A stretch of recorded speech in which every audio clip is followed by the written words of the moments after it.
Hi, I'm Kathy with Collaborative Solutions 101, and I wanted to give some tips from week 2 of a blueprint for financial security, which is the basis of our 90-day financial freedom, financial security workshop that's going to be starting in August of 2019. What we're up to this week is thinking about budgeting, thinking about how to spend your money more wisely. In order to spend money, we already talked last week that it's important to track what it is you're doing. But this week, we want to be thinking about projecting. What is the best plan? What dreams do we have? What realities do we have? And what are the best ways for us to even conceive of our money, to break it up and look at it in smaller pieces? What's the best way to do that? I heard about a program last year that is taught in Ecker's program, T. Harv Eker, to be precise, How to Develop a Millionaire Mind. And when I heard his program for dividing your spending up into different jars, it was a revelation. And I wanted to share that with you today. The first jar is in his program, the financial freedom jar. 10% of your income goes to financial freedom. Another very important jar, and one that is near and dear to my heart, is the giving jar.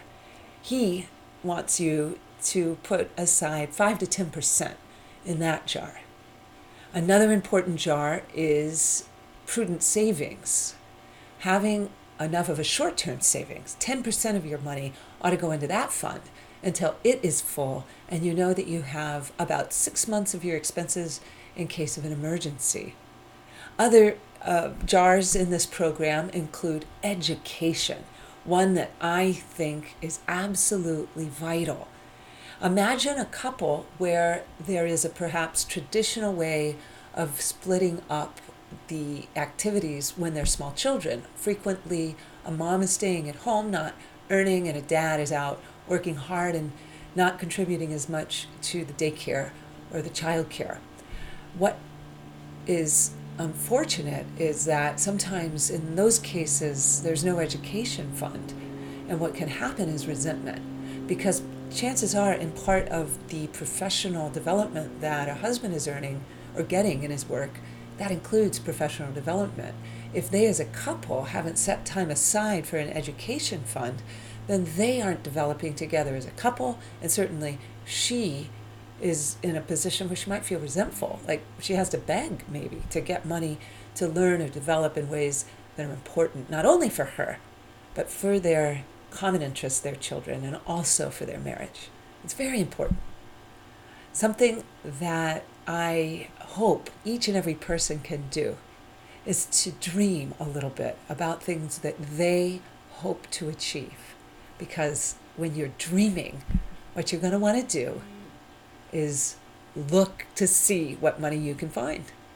If you find any money, be it a penny on the driveway, be it $20 in your jacket pocket that you don't know where it went, be it a refund you weren't expecting, have a plan for this money.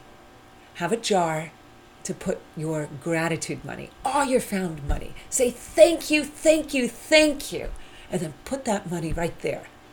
I would say at least half of that money should go to your financial freedom account. In fact, in Ecker's program, all of that money ought to go into that account. But I would say some of that money ought to be given in your giving amount, in your giving category, because that will help you to be combining your gratitude with an action related to your gratitude. Whatever you do, have a plan that includes your dreaming and includes your practicalities. Thanks so much for listening. And if you want anything more, look for me at collaborativesolutions101.com.